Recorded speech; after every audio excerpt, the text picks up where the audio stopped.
प्रभु महावीर को नमन, तीर्थंकर के प्रतिनिधि, अहिंसा यात्रा के प्रणेता आचार्य श्री महाश्रमण जी के श्री चरणों में वंदना। बंधुओं एवं बहनों, आज पूज्य प्रवर का सुलखुनिया में पादार्पण हुआ है और राजस्थान आए तो काफी समय हो गया, पर धोरों की धरती को देखने का तो आज ही मौका मिल रहा है, क्योंकि आज पूज्य प्रवर का जो बिहार भी हुआ वह भी उस गीत की याद दिला रहा था, धरती धोरारी, धरती धोरारी, धरती धोरारी। तो ये वास्तव में धोरों की धरती है। पहले तो ऐसे ही बिहार हुआ करते थे, अब तो सड़क होने से सुविधा हो गई है, पर धोरों के बिहार तो धोरों के ही होते हैं। ये धोरों को एक चांदी जैसी रेत कहा गया है, धोरों की रेत को। तो चांदी एक सफेदता का या श्वेत रंग का प्रतीक है। हम भी परम पूज्य गुरुदेव की अमृत देशना को सुनकर के अपने जीवन को चांदी जैसा उजला बनाएं। वह उजला बनेगा, हम पूज्य प्रवर की अमृत देशना को सुनकर के उसको जीवन में उन सूत्रों को अपनाने का प्रयास करेंगे, उस और आगे बढ़ेंगे तो हम भी अपना जीवन अच्छा बना सकेंगे। तो सुने परम पूज्य गुरुदेव की अमृत देशना। महावीर तुम्हारे चरणों में श्रद्धा के कुसुम चढ़ाए, हम ऊंचे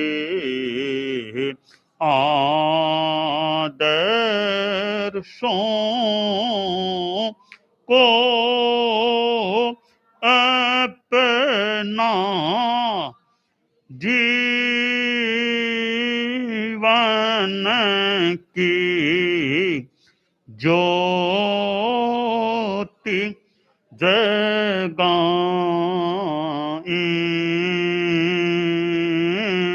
हम महावीर तुम्हारे चरणों में श्रद्धा के कुसुम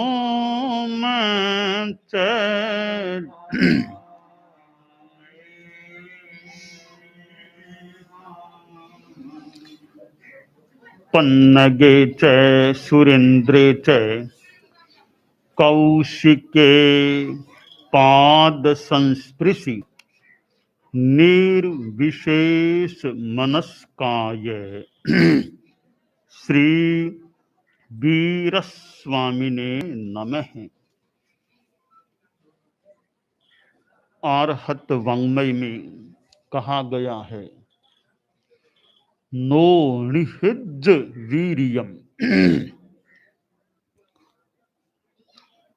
आदमी के जीवन में शक्ति का अत्यंत महत्व होता है कि हमारे में शक्ति कितनी है। हम चलते हैं तो शक्ति है तब चलते हैं। आप लोग भी, गृहस्थ भी इतना काम करते हैं, खेती बाड़ी दुकान ऑफिस आदि आदि, तो शक्ति है तब काम कर पाते हैं, वरना तो मुश्किल हो जाए। 5 दिन खाना नहीं खाए तो काम करना मुश्किल हो जाए कईयों के। तो शक्ति से हम चलते हैं, शक्ति से बोलते हैं। शक्ति नहीं हो तो भाषण देना भी मुश्किल हो जाए। तो शक्ति बड़ी महत्वपूर्ण है। शक्ति के संदर्भ में 3 बातें हैं। पहली बात यह है, अपनी शक्ति का एहसास कि मेरे में कितनी ताकत है, मैं क्या काम कर सकता हूं, शक्ति का एहसास। दूसरी बात है, जितनी शक्ति है उसका और कितना विकास कर सकता हूं, शक्ति का विकास। तीसरी बात है शक्ति का सदुपयोग करना, अच्छा उपयोग, दुरुपयोग नहीं करना। तो जो शक्ति का दुरुपयोग करता है, फिर शक्ति भी उसके पास कितनी आएगी भी वो सोचेगी, मैं इनके पास क्यों जाऊं, मेरा दुरुपयोग करते हैं ये, तो इनके पास मैं जाऊं ही क्यों। तो शक्ति का एहसास, शक्ति का विकास का प्रयास और शक्ति का सदुपयोग।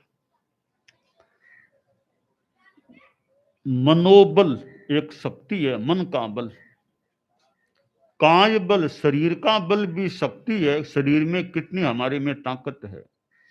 वचन बल, वाणी में कितनी ताकत है, बोलने में कितना अच्छा बोलते हैं, और हमारी बात को लोग कितना सम्मान देते हैं या नहीं देते हैं, वो भी एक बात है। जन बल कि कितनी जनता इसके साथ है, जन बल का भी महत्व है।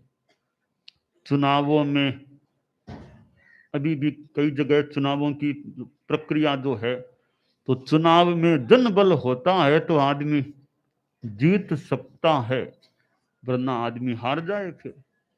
तो जन बल का भी महत्व है। आप गृहस्थों के लिए धन बल, धन का भी एक बल है, भी इतना धन इसके पास है।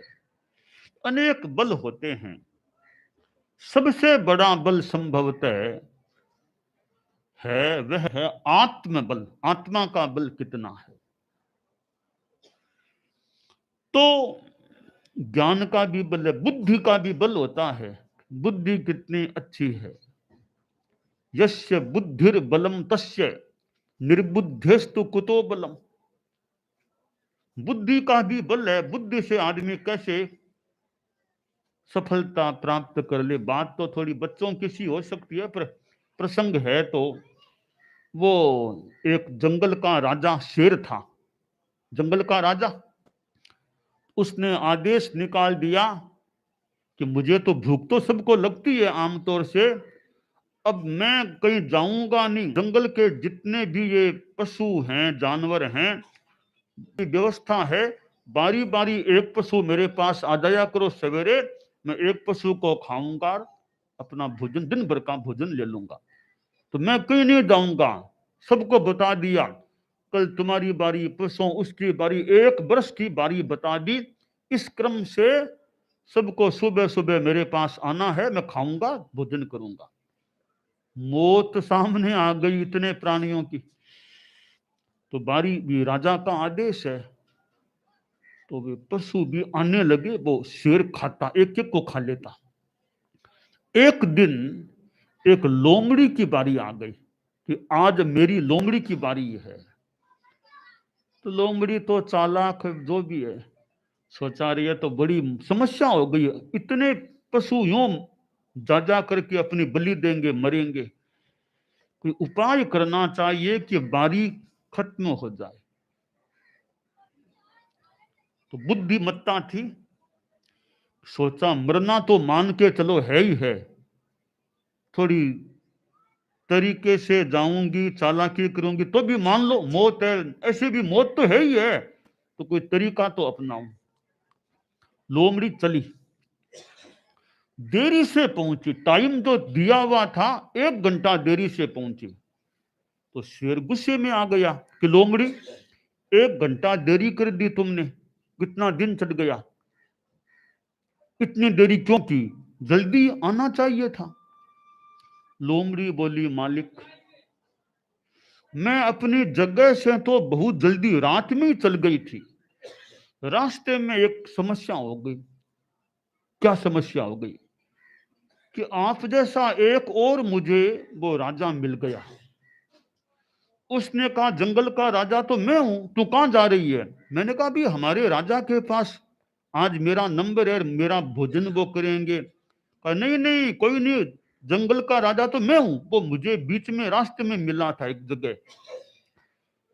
तो मालिक मैं तो उससे बातचीत में, मैंने कहा भी कुछ भी हो दो, एक बार तो मैं अपने वहां जाऊंगी, फिर वो जैसा कहेंगे वैसा करूंगी, एक बार तो वहां जाऊंगी। जैसे तैसे उसको राजी करके पैरों में पड़ के हाथ जोड़ के मैंने अनुमति लेकर के यहाँ आई हूं। वरना वो तो मुझे वही मार देता। शेर ने कहा, अच्छा मेरे सिवाय और भी कोई है क्या जंगल में राजा? कहा, एक रास्ते में मिला था। ठहर, पहले मुझे वहां तू ले चल। किसने किसने कहा कि वो राजा है? मैं उसको देखता हूँ। हाँ मालिक, जरूर चलिए आप, वो उधर है। चलो चलते हैं। अब वो शेर खाना खाने की बात तो गौण कर दी। अब लोमड़ी के साथ चला कि बताओ वो कहाँ है। लोमड़ी उसको एक कुएं के पास ले गई कि मालिक वो इसके अंदर है। अंदर है? अच्छा मुझे देखने दो, देखता हूं कैसे। तो शेर ने यूं झांका तो वो शेर की प्रति छाया में पड़ गई। अरे हाँ कोई है तो सही, लोमड़ी ने ठीक कहा था कि कोई है तो सही। तो ये शेर आ गया गुस्से में, दहाड़ा जोर से। तो कुएं से वापस प्रतिध्वनि आ गई दहाड़ने की। आवाज, हाँ वो भी देखो, वो भी दहाड़ता है, वो भी दहाड़ता है तो जरूर मेरे जैसा ही कोई, मेरी जैसी आकृति है, जैसे मैं दहाड़ा ये भी दहाड़ता है। वो कुएं से आवाज आ गई वापस, प्रतिध्वनि। इससे तो मुकाबला करूंगा, यह तो बिना मेरी जगह ले लेगा कहीं।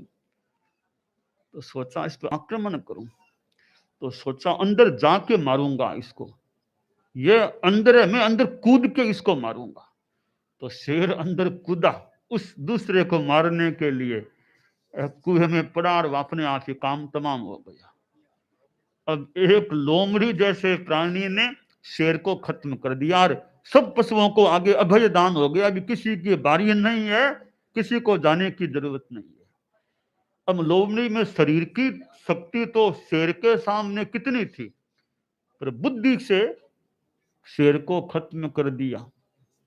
तो दुनिया में बुद्धि का भी बल होता है और बुद्धि से अच्छे काम किए जा सकते हैं। इतने बड़े बड़े काम होते हैं तो वो बुद्धि से होते हैं। कितना वैज्ञानिक विकास, तकनीकी विकास, जो चीजें हो रही है, राष्ट्र का संचालन करने वाले करते हैं, सरकारें चलती है तो दिमाग से चलती है। दिमाग है तब काम हो सकता है। तो बुद्धि से समस्या का समाधान भी हो सकता है, तो बुद्धि का बल। अब वो एक सेठ था, तो एक दिन उसका देहावसान हो गया। अंतिम संस्कार का काम किया गया और 12 दिन हो गए। तो 12वें दिन का भी वो जैसी परंपरा है, 12वें 12 हो गया। अब वो परिवार के लोग बैठे भी, सेठ जी की जो संपत्ति है, सेठ जी ने कहा था कि मैंने सारा लिख दिया है पत्र में, मेरी मृत्यु के बाद पत्र देख लेना, जैसा लिखा वैसा सारा संपत्ति का बंटवारा हो जाए। तो एक लड़का था, तो वो सारे पत्र निकाले, वो खाम था, खाम को खोला कि सब बातें लिखी हुई थी, यह चीज उसको देना, यह उसको देना, यह उसको बांटना। तो जैसा लिखा हुआ था प्राय काम वैसे कर दिया। एक बात उसमें लिखी हुई थी कि मेरे पास घोड़े भी कई हैं, तो मेरी मृत्यु के बाद जितने घोड़े हों, घोड़े उन घोड़ों में जितने हों आधे घोड़े तो सेठानी को दे दिए जाए, और फिर जो आधे बचे उनमें से आधे मेरा बेटा है उसको दे दिए जाए, एक ही बेटा है।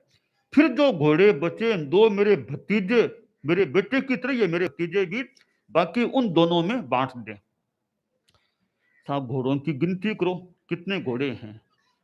घुड़शाला थी सेठ की, वहां गए, 1 2 3 4, कुल 19 घोड़े हैं। 19। पत्र में लिखा हुआ है कि आधे घोड़े सेठानी को देने हैं। साहब 19 के आधे कैसे करें? 18 के आधे 9, 20 के आधे 10, 19 के आधे कैसे हो? क्या एक घोड़े के 2 टुकड़े थोड़ी करें? 19 के आधे कैसे होंगे? तो परिवार का लोग थे कि सेठ साहब का तो आदेश है आधे करना, पूरे आधे करो, फिर आधे करने से काम पूरा होगा। साहब 18 के तो मान लो 9 हो गए आधे, अब 19वां घोड़ा है उसका आधा करें कैसे? काट देंगे तो घोड़ा ही खत्म, मतलब नहीं, कोई उल्टा हिंसा होगी। क्या करें, कैसे करें, अब समस्या आ गई है, उपाय क्या करें। इतने में एक पड़ोस का बच्चा वहां खड़ा था, उसने सारी बात सुन ली कि यह बात हो रही है। वो बोला, अंकल जी, आपका एक घोड़ा तो हमारे वहां है ना, आपके परिवार का ही एक घोड़ा तो हमारे घर में, आप उसको भी गिनती में ले लो, फिर पांति कर दो। अच्छा, 19 और 1 20, अब पांति करो तो 10 घोड़े सेठानी को दे दो।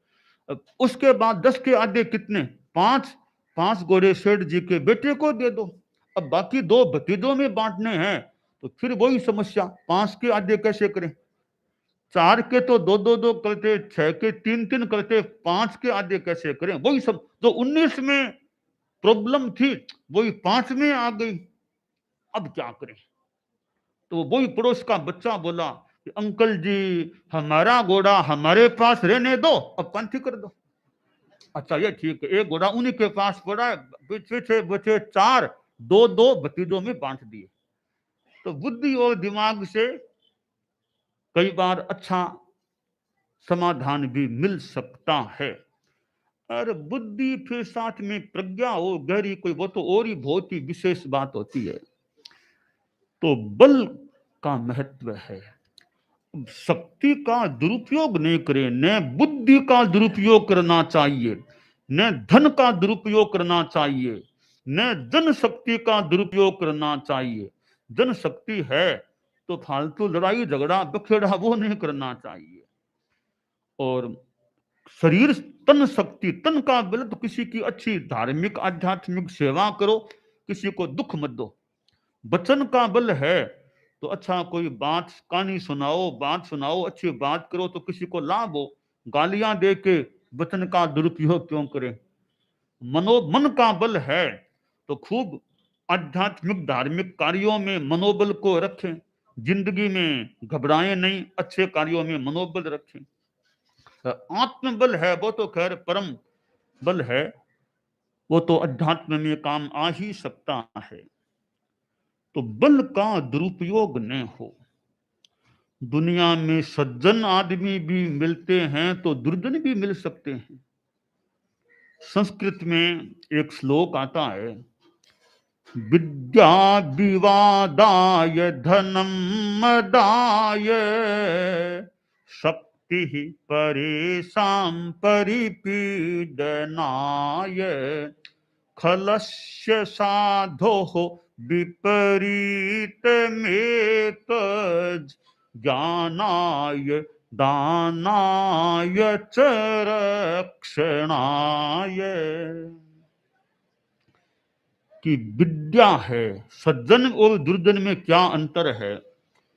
कि दुर्जन के पास विद्या है, पढ़ा लिखा है, विद्या है, वो विद्या से फालतू विवाद करेगा, विवाद को बढ़ाएगा। सज्जन के पास विद्या है तो ज्ञान को बढ़ाएगा, ज्ञान बांटेगा या ज्ञान बढ़ाएगा। और धनम, दुर्जन के पास धन है, आ गया तो अहंकार कि मेरे पास इतना धन है, घमंड करेगा। सज्जन के पास है तो जितना होगा संभव होगा दान करो, दान दो, दीन दुखियों को दो, ऐसा सज्जन सोचता है। और दुर्जन के पास ताकत है, शक्तिशाली है, तो किसी के थप्पड़ की मारेगा, किसी के लाठी की मारेगा, किसी के लात की मारेगा, तकलीफ देता है। सज्जन के पास ताकत है दूसरों की सेवा करना, दीन दुखियों की सेवा करो, कोई तकलीफ में है तो सेवा करो। शक्ति का उपयोग कि कोई पड़ गया गिर गया उठा के उसको पार पहुंचा दे, यानी शक्ति का वो सदुपयोग करता है। तो दुर्जन शक्ति का दुरुपयोग करता है, सज्जन शक्ति का सदुपयोग करता है। धार्मिक आध्यात्मिक क्षेत्र में शक्ति का उपयोग करे, वो एक आध्यात्मिक धार्मिक उपयोग शक्ति का हो जाता है। तो आदमी को दुर्जन नहीं बनना चाहिए। किसी का भला न भी कर सकें तो बुरा तो न करें।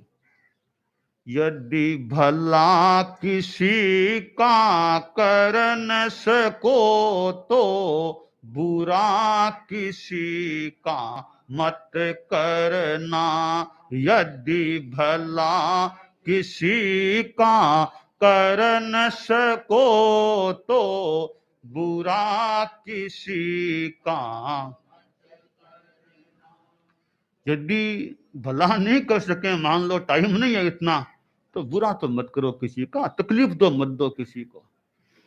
किसी को सहायता नहीं दे पाओ तो किसी को दुख तो मत दो किसी को, इतना तो ध्यान रखो। तो यानी शक्ति का आदमी दुरुपयोग नहीं करे। हम लोग इंसान हैं, मानव हैं, तो मानव जीवन मिला है, बहुत महत्वपूर्ण जन्म है मानव का। जन्म तो पशु का भी होता है, सांप का भी होता है, बिच्छू का भी होता है। हम मानव हैं।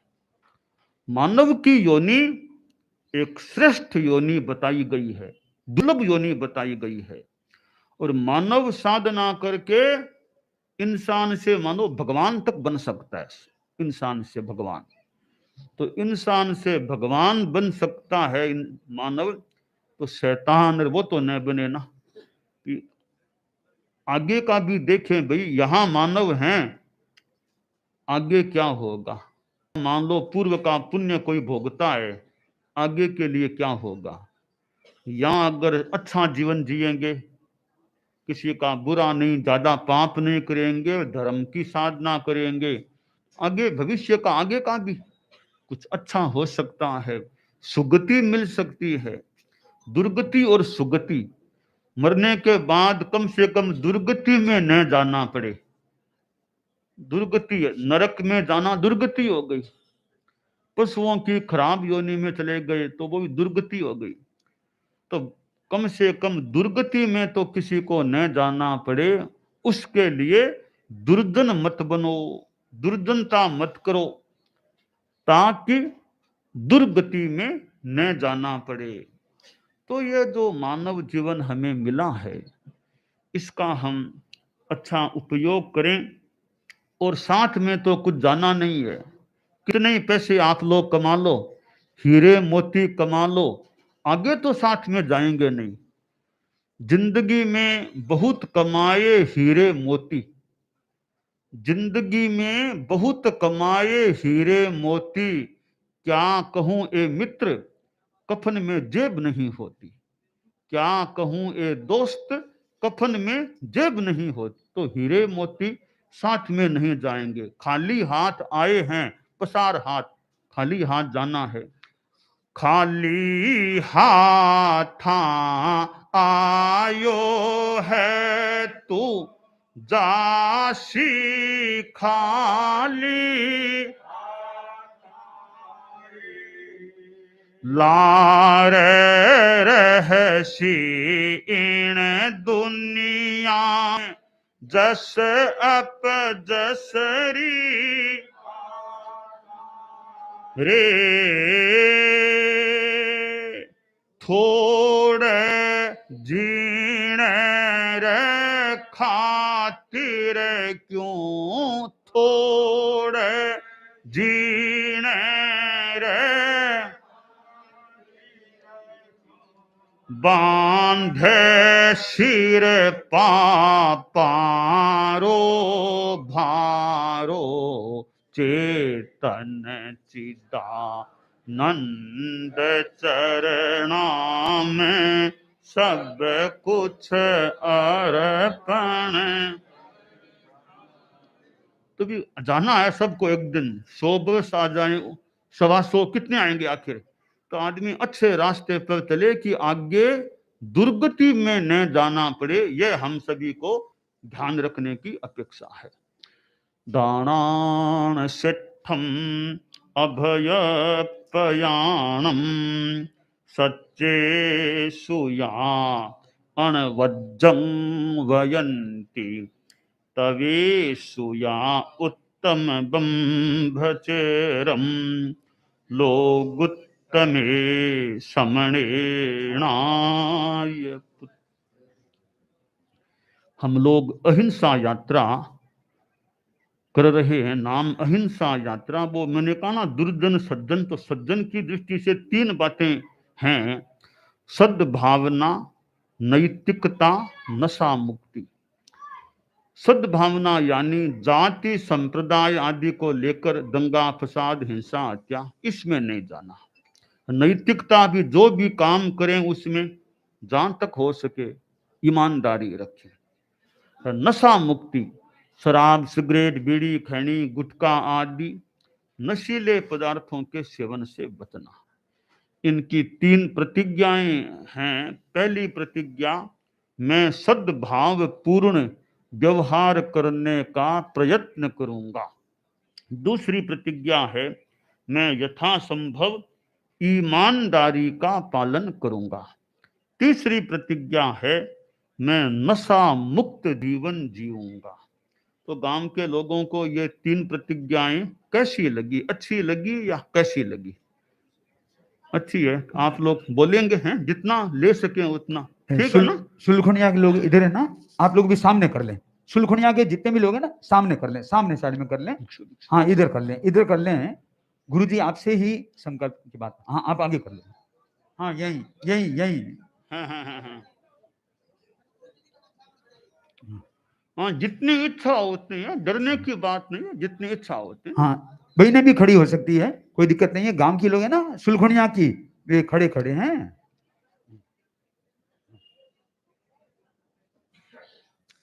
बोलिए, मैं सद्भाव पूर्ण व्यवहार करने का प्रयत्न करूंगा।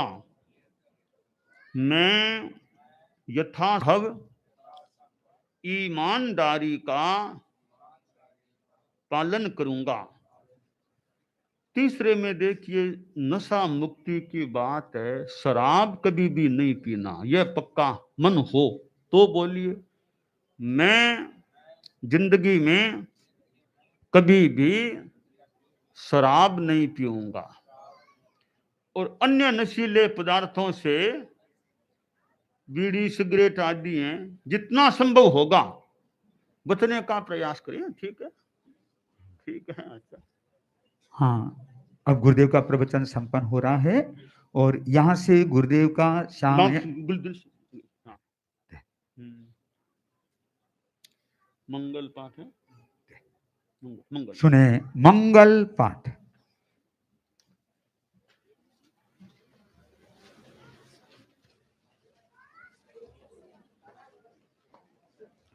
अरहंता मंगलम सिद्धा मंगलम साहु मंगलम केवली पन्नतो धम्मो मंगलम। अरहंता लोगुत्तमा सिद्धा लोगुत्तमा साहु लोगुत्तमा केवली पन्नतो धम्मो लोगुत्तमो।